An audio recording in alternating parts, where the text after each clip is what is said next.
The tomb guard didn't move. Not for the rain, not for the whispers behind the barrier, not for the cameras, the tourists, or the hush that followed. But when Barack Obama, unannounced, stepped onto the plaza, something changed. Because that very morning, Staff Sergeant Marcus Chen had opened a letter from a commander long dead. It ended with one quiet line: "I hope someone truly worthy sees what you do in silence, maybe even a president." And now, here he was. So when the guard broke protocol, stepped forward, and spoke just once, the president's face crumpled. He reached for his glasses, whispered through tears, "I've never heard anything like that." Now, before we reveal exactly what that tomb guard said, and what it did to the former commander-in-chief. Now, before we tell you what those words were, hit that subscribe button and comment below where in the world you're watching from. Now, let's get into it. The rain had no weight to it that November morning, just a persistent mist that clung to everything at Arlington National Cemetery like grief itself. Not heavy enough to drive anyone indoors, but steady enough to make the white marble of the tomb darken to grey and turn the manicured grass into something that squelched softly underfoot. The kind of rain that gets into your bones without you noticing. The kind that makes everything feel muffled and sacred. 10:30 in the morning, and the sky hung so low you could almost touch the clouds with your fingertips. The kind of weather that made Washington, D.C. feel wrapped in wet wool, where sound carried differently, and every conversation automatically dropped to a whisper. Even the usual rumble of traffic from the nearby interstate seemed subdued, as if the entire city understood that some places demanded quieter voices. Barack Obama wasn't supposed to be there. Not officially, anyway. No motorcade stretching 3 blocks with sirens clearing the way. No press pool with their cameras and shouted questions echoing off the marble. No advance team sweeping the area for hours beforehand, checking sightlines and escape routes. Just a single black sedan with government plates pulling up to the visitor's entrance. And 2 Secret Service agents stepping out first, their breath visible in the cold air as they scanned the perimeter, more from 20 years of ingrained habit than any real concern about threats at Arlington. Agent Sarah Martinez adjusted her earpiece and spoke quietly into her sleeve microphone as Obama emerged from the vehicle. "Raven is on site, weather holding steady, timeline unchanged." "Copy that, Martinez," came the crisp response from command. "Any irregularities in the ceremonial area?" "Negative. Standard guard rotation. Minimal civilian presence due to weather conditions. Estimate 12 to 15 visitors currently in the plaza area." "Roger. Maintain standard protocols unless directed otherwise." Obama had requested this himself 3 days ago. A private visit, no ceremony, no speeches, no carefully orchestrated photo opportunities. Just a former president in a charcoal overcoat, carrying something heavy that had nothing to do with the rain. In his right pocket, his fingers absently turned over a small brass object, a Purple Heart medal that had belonged to someone else. Someone whose story he'd been carrying for months without quite knowing why it felt so important. The walk from the parking area to the tomb took him past the familiar landmarks of Arlington. Rows upon rows of white headstones, stretching endlessly across rolling hills, each one marking a life cut short in service to something larger than themselves. Obama had walked these paths many times during his presidency, always with ceremony, always with cameras, always with the weight of office, making every gesture feel calculated and political. But this was different. This felt personal. The few tourists scattered around the plaza huddled under umbrellas, their voices automatically dropping to those hushed tones that sacred places demand. A father was explaining something to his young daughter near the information placard, both of them bundled in matching red scarves that made them look like they belonged in a Christmas card. "Now remember, sweetie," he said softly, crouching down to her level. "This is where they honor soldiers who died, but nobody knows their names." The little girl, maybe 7 years old with pigtails poking out from under her pink rain hat, looked confused. Her nose was red from the cold, and she kept shifting from foot to foot in that restless way children have. "But Daddy, How do they know they were brave if nobody knows who they are? Sometimes the bravest things happen when nobody's watching, honey. Like when you help someone who's hurt, even if no one will ever thank you for it. She pondered this seriously, the way children do when wrestling with concepts too big for their small hands. Like when mommy cries at night, but pretends she's not sad. The father's expression softened with that particular mixture of pride and heartbreak that comes with recognizing wisdom delivered accidentally by your own child. Yeah, sweetheart, just like that. But Obama's attention had already drifted elsewhere, drawn to the figure standing at perfect attention beside the tomb itself. Staff Sergeant Marcus Chen of the 3rd U.S. Infantry Regiment, the Old Guard. 28 years old, 5 tours overseas, standing motionless in the rain, with the kind of stillness that comes not just from military training, but from something deeper. Something earned through experience most people would never understand. From 50 yards away, Chen looked like every other tomb guard. Polished black shoes reflecting the grey sky, pristine uniform with every button and crease in perfect alignment. That legendary, disciplined posture that made tourists take pictures and schoolchildren ask hushed questions. But up close, there were details that told a different story. The way his left hand gripped his M14 rifle with exactly the right pressure, firm enough to maintain control through hours of standing, gentle enough not to betray tension or fatigue. The microscopic adjustment of his breathing that kept his chest rising and falling in perfect rhythm, despite the cold air that wanted to make him shiver, and tucked just beneath the collar of his dress blue uniform, invisible unless you knew exactly where to look, was a thin ribbon of purple and gold thread, not regulation, not authorized, but meaningful in ways that had nothing to do with army protocols or ceremony manuals. It had belonged to his grandfather, Staff Sergeant James Chen, who'd carried it through 3 tours in Vietnam and died before Marcus was old enough to understand what war really meant.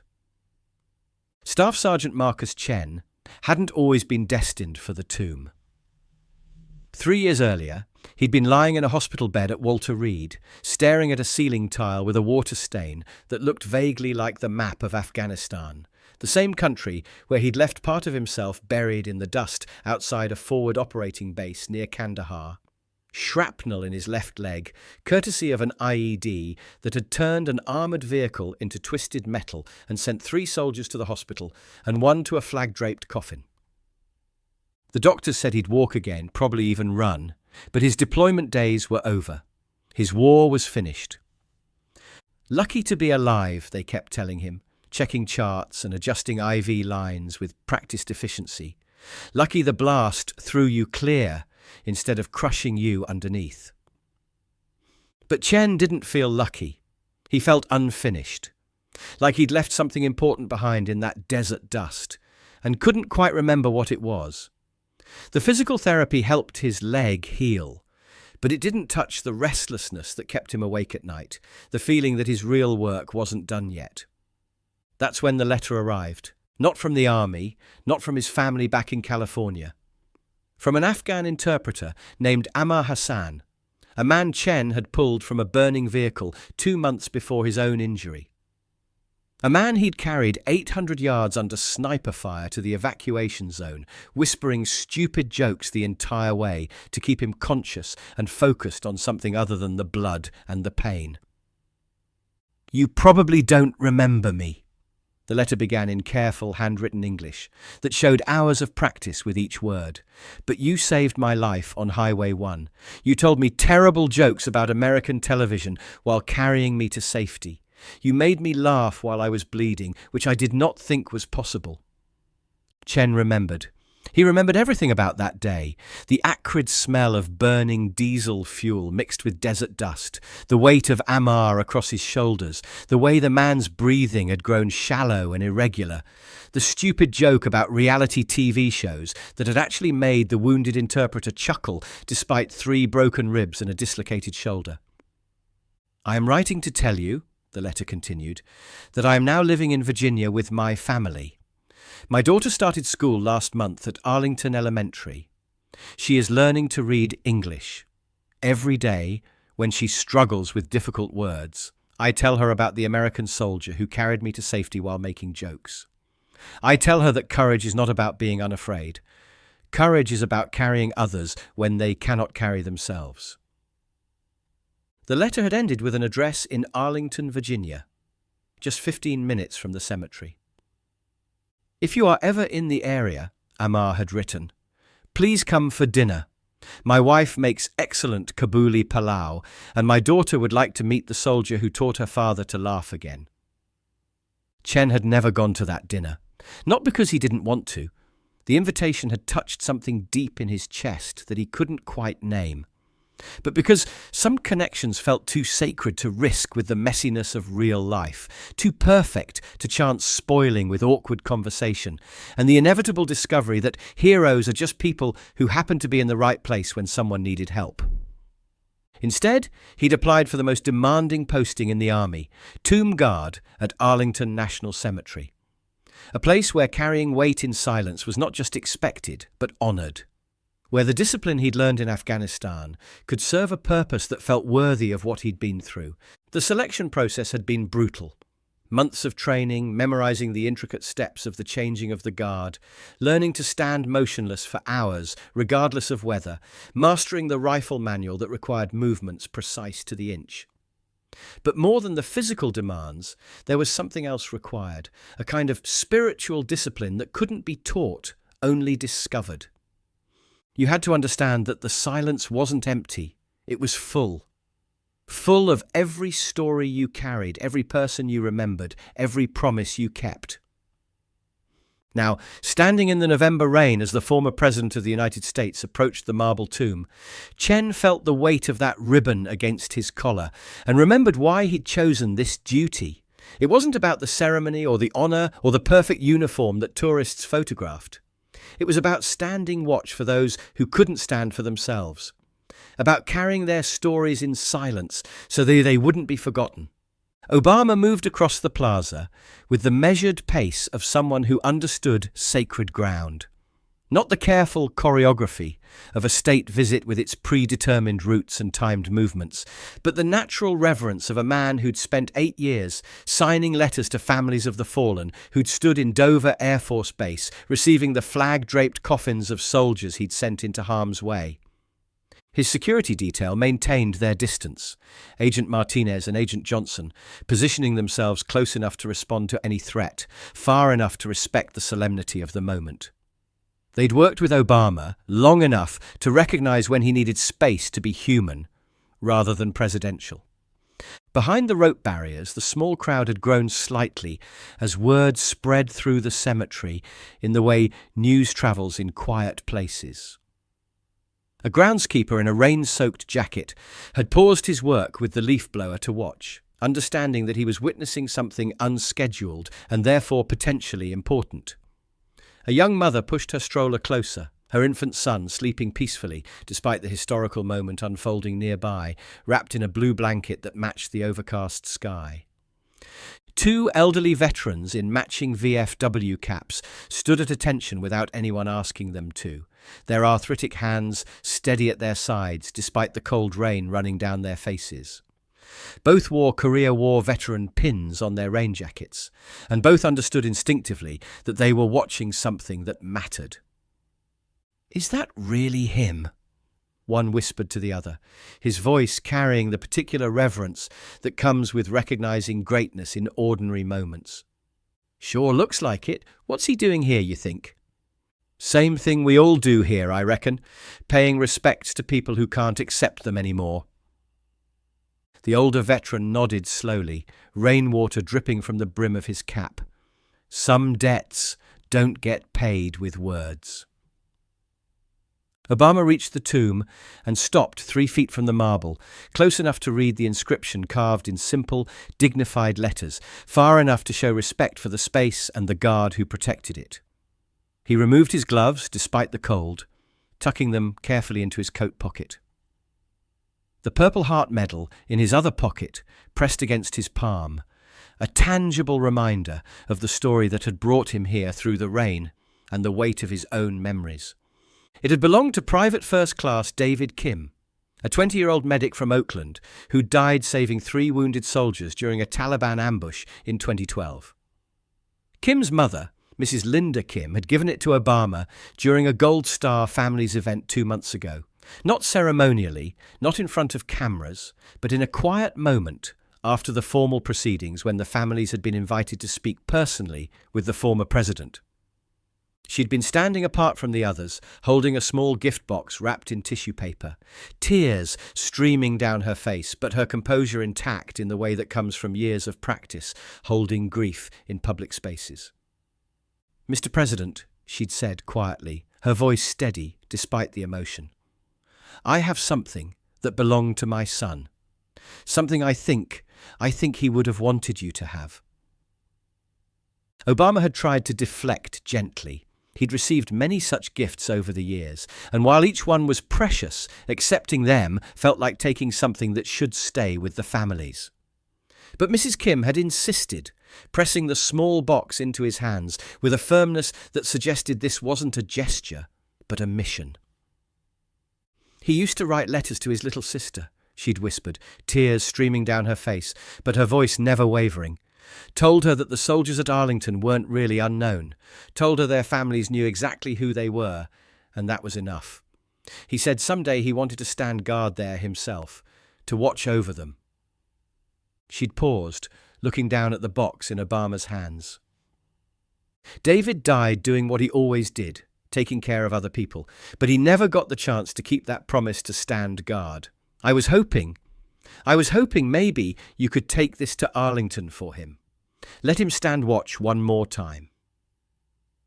Obama had opened the box to find the purple heart nestled in faded tissue paper, its purple ribbon still bright against the bronze star. Attached to it was a small piece of paper with an address written in careful handwriting, the address of the tomb of the unknown soldier. "Take it to them," Mrs. Kim had said, closing his fingers around the medal. "Take it to Arlington. Let David stand watch one more time." Now, standing before the tomb of the unknown soldier, with that medal warming in his palm, Obama understood why he'd come. This wasn't about politics or public service or presidential legacy. This was about a promise made to a grieving mother and a son who'd never gotten the chance to keep his own promise. This was about carrying someone else's weight when they couldn't carry it themselves. The rain continued its gentle assault on the marble, creating tiny rivers that ran down the carved letters of the inscription, and Chen continued his perfect stillness.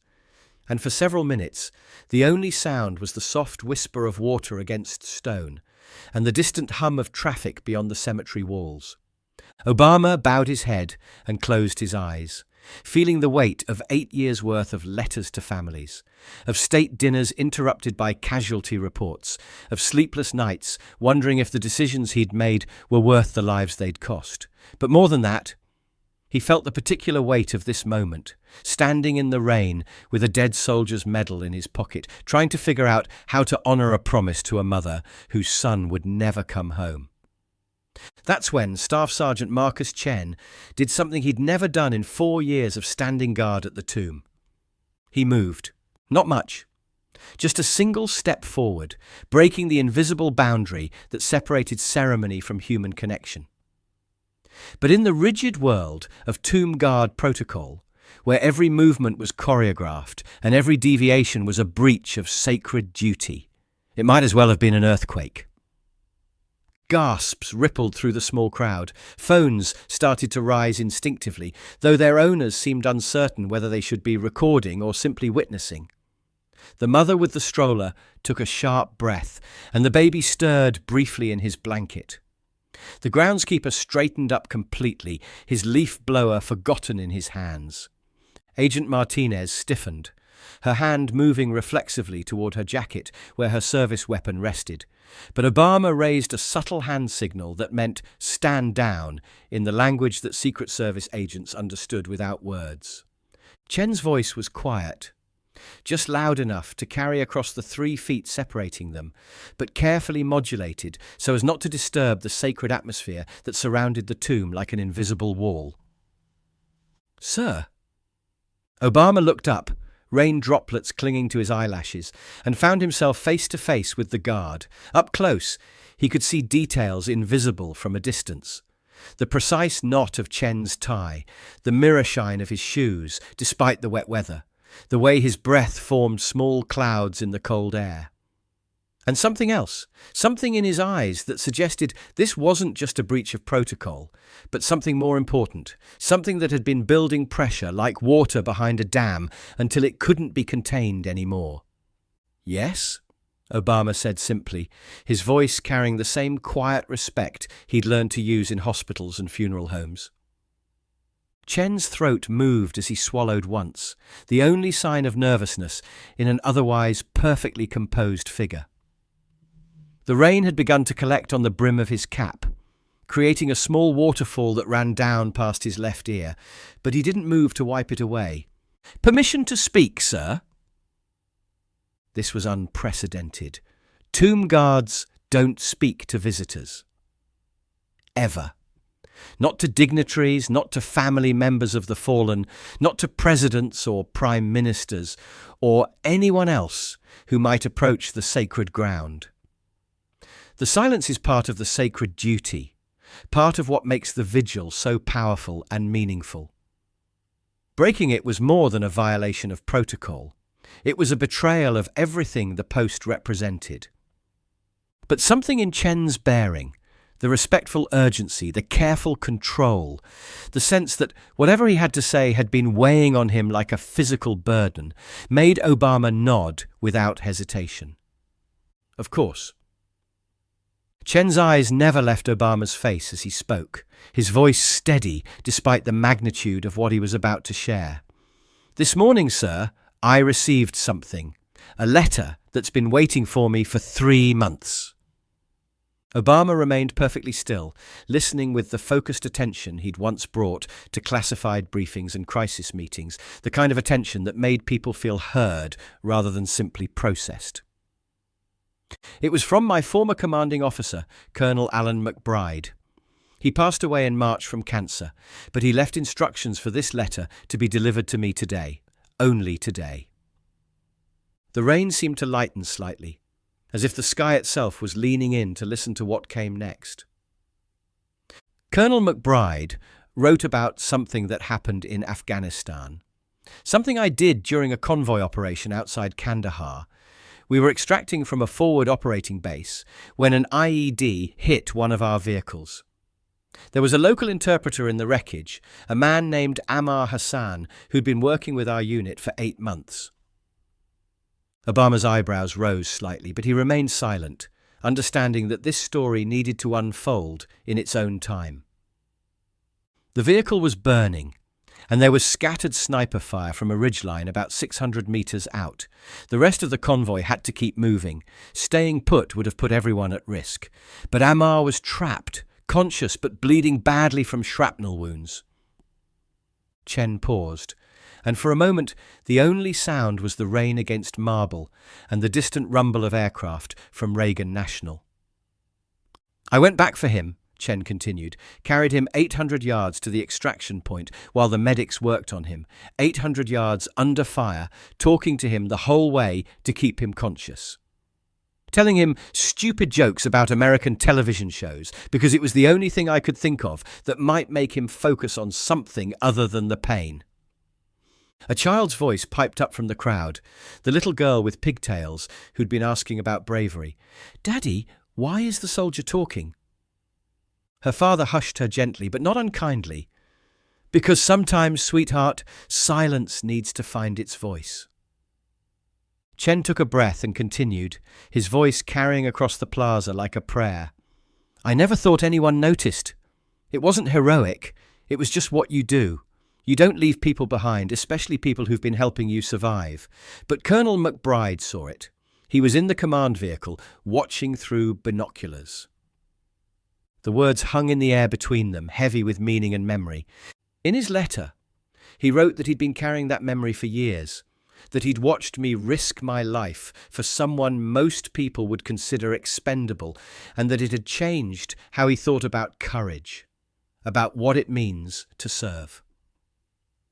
Obama felt something shifting in his chest, a recognition of the kind of story that didn't make headlines but changed everything for the people who lived it.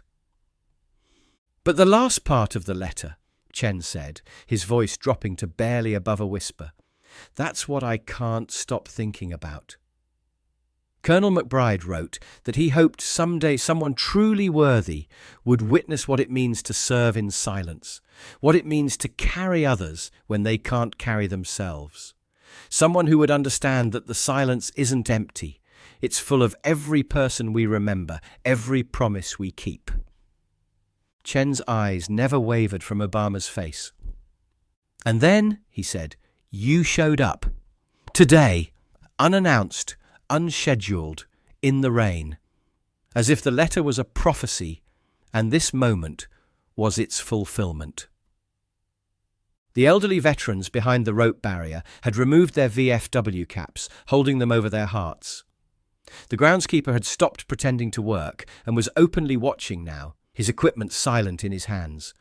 Even Agent Martinez found herself blinking back tears, her professional composure cracking slightly in the face of something larger than security protocols. Obama's mouth opened slightly, but no words came. He looked at Chen, really looked at him, seeing not just the uniform or the ceremony, but the man beneath, the weight he carried, the stories he held in silence, the discipline that had shaped him into someone who could stand motionless for hours while carrying the memory of every person he'd ever saved or failed to save. "I didn't know if it meant anything," Chen said, his voice carrying the honesty of someone who'd spent too many nights wondering about the connections between random events and meaningful moments. "If it was just coincidence, but I felt I had to tell you, not for recognition, not for acknowledgement, just so someone would know that the silence isn't empty, it's full of every story we carry, every person we remember, every promise we keep." That's when Obama broke. Not dramatically, not like a politician at a podium or an actor in a movie trying to convey emotion for an audience, but quietly, the way real grief moves through real people when they're confronted with something that cuts through all the noise and politics and careful positioning to touch the part of them that's simply human. His shoulders sagged slightly, and his breathing became uneven. Tears mixed with rainwater on his cheeks, and for a moment he looked not like a former president, but like any father who'd ever worried about his children, any leader who'd ever sent young people into danger, any person who'd ever wondered if the weight they carried mattered to anyone else. "I've heard thousands of speeches," Obama said, his voice thick with emotion, "written more than I can count. Stood in rooms with generals and senators and world leaders talking about service and sacrifice and the price of freedom." He paused, struggling to find words adequate to the moment, words that could bridge the gap between political rhetoric and human truth. "But I've never heard anything like what you just told me." His hands trembled slightly as he reached into his pocket and withdrew the Purple Heart medal, its purple ribbon dark with rain, but its bronze star still catching what little light filtered through the clouds. "I came here today to keep a promise to a mother whose son wanted to stand guard here, wanted to watch over the unknown soldiers." Chen's eyes moved to the medal, and something in his expression shifted. Recognition, perhaps, or simply understanding that some objects carry weight far beyond their physical substance. "His name was David Kim," Obama continued, his voice steady, now despite the tears on his face. 20 years old, medic from Oakland, died saving 3 soldiers in an ambush in Afghanistan. He held up the medal, rain collecting in the small grooves of the bronze star. "His mother gave this to me 2 months ago, asked me to bring it here, to let him stand watch one more time." The silence that followed was profound, the kind of quiet that settles when something sacred has been spoken aloud. Even the rain seemed to pause, as if the sky understood that this moment required reverence. "But now I'm wondering," Obama said, looking directly into Chen's eyes with the intensity of someone who'd just discovered something important, "if maybe I was supposed to meet you instead. If maybe David's real wish wasn't just to stand guard, but to know that someone was already standing guard for him. Someone who understood what it meant to carry others." Chen didn't move, but something in his eyes conveyed understanding deeper than words, the recognition that passes between people who've carried similar weight in different places. Obama stepped forward, closing the distance between them with the careful reverence reserved for sacred acts. Very slowly, with hands that shook slightly from cold and emotion, he placed the Purple Heart medal in Chen's palm. "Carry him with you," Obama said simply, his voice carrying the weight of presidential authority but the gentleness of human connection, "the way you've been carrying all the others." Chen's fingers closed around the medal, and for the first time since Obama had arrived, his perfect composure cracked. Just slightly. Just enough to reveal the human being beneath the ceremony. The man who'd spent 4 years learning to disappear into duty, but who'd never stopped feeling the weight of every story he carried. "Thank you, sir," he whispered, his voice barely audible above the rain. "I'll make sure he stands watch." Obama nodded, unable to speak past the emotion in his throat. The moment had become too large for words, too sacred for conversation. Instead, he did something that protocol would never allow, but humanity demanded.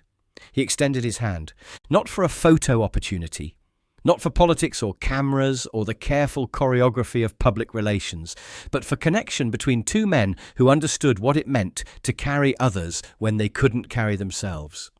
Chen shifted his rifle to his left hand and accepted the handshake. Brief but firm. The kind that seals understanding rather than making introductions, the kind that acknowledges shared weight and mutual respect. "I wish I could have met Private Kim," Chen said, his voice steady again, but his eyes bright with unshed tears. "You just did," Obama replied, his own voice thick with emotion. "Every time you stand this post from now on, you'll be meeting him again. And every other soldier whose story you carry." They separated, and Chen returned to position, spine straight, rifle grounded, eyes forward. But the Purple Heart medal now rested in his breast pocket, next to his grandfather's ribbon, and everyone watching could sense that something fundamental had changed. Not in the ceremony itself, but in its meaning. Not in the discipline, but in its purpose. Obama stepped back, replaced his gloves with movements that seemed heavier now, more deliberate, and took one last look at the tomb. The inscription seemed different somehow, the words carrying more weight. "Here rests in honored glory, an American soldier known but to God." But when he turned to leave, his pace was different, not slower, but more purposeful. Like a man who'd found what he'd been looking for without knowing he'd been searching. Like someone who'd discovered that the most important conversations don't happen in boardrooms or on television, but in quiet moments between people who understand that carrying others is not a burden, but a privilege. As he walked back toward his car, Agent Martinez fell into step beside him, her professional demeanor intact, but her eyes still bright with emotion. "Sir, that was—" "I know," Obama said quietly, rain dripping from his coat as he walked. "Get me contact information for the old guard command. I want to write some letters when we get back." "Letters, sir?" "To families who should know their sons and daughters are being remembered by someone worthy of the honor. To mothers who made promises they couldn't keep themselves." The crowd began to disperse slowly, but nobody rushed. The kind of moment they'd witnessed didn't lend itself to hurried departures or casual conversation. Instead, people lingered, spoke in whispers, tried to process what they'd seen and understand why it felt so important. The little girl with pigtails tugged on her father's coat, her small face serious with the weight of questions too big for her years. "Daddy, did that soldier break the rules?" Her father knelt down to her level, choosing his words carefully the way parents do when they want to plant seeds of understanding that will grow as their children do. "Sometimes, sweetheart, the most important rules can't be written down. They live in here." He placed his hand over his heart. That soldier followed the most important rule of all. What rule? When someone needs to hear that they matter, you find a way to tell them, even if it's hard, even if you're not supposed to. She nodded solemnly, the way children do when they understand something true, even if they can't explain it, filing the lesson away for some future moment when she might need to be brave herself. Staff Sergeant Marcus Chen resumed his 21 steps. Turn, pause, 21 steps.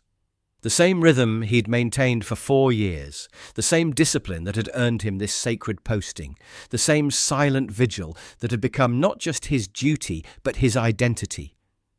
But now he carried something new, not just the Purple Heart medal in his pocket, but the knowledge that his silence had been heard by someone who understood its weight, that his service had been witnessed by someone who recognized its meaning, that the stories he carried in silence had found their way to someone who could carry them forward. 2 weeks later, Chen would receive a letter from the White House. Not a form letter or a political communication, but 3 pages of handwritten text on personal stationery that still smelled faintly of the pen that had written it. Obama would write about the moment at the tomb, about what Chen's words had meant to him, about the promise he'd made to David Kim's mother, and how meeting Chen had helped him understand that some promises get kept in ways we never expect. But more than that, he'd write about understanding, finally, truly understanding, that the most important conversations don't happen in Congress or the United Nations or on television talk shows. They happen in quiet moments between people who carry weight for others. They happen when silence finds its voice and dignity recognizes itself in another person. Chen would frame that letter, but he'd never show it to anyone. Guards don't seek recognition for their duties, and the letter wasn't about recognition anyway. It was about connection, about the invisible threads that link people who understand that service is not about glory, but about carrying others when they can't carry themselves. But on difficult days, when the rain soaked through his uniform and the silence felt too heavy to carry, when the stories of the dead seemed too numerous to hold, he'd remember the moment when a former president of the United States looked him in the eye and said, "I've never heard anything like that." And he'd stand a little straighter, knowing that sometimes the most important words are the ones that almost don't get spoken at all. Would you have broken protocol for a moment like that? Do you think some silences are meant to be broken? No. And what would you have said if you were standing where that guard stood? If this story reminded you why dignity matters, hit that like button. If you want more moments that show the humanity behind the uniform, subscribe and ring that notification bell. And if someone you know needs to hear about service that goes unrecognized, share this video with them. Your next story is waiting on your screen right now. Click it. And I'll see you tomorrow with another moment that proves the most powerful conversations happen when we remember we're all human.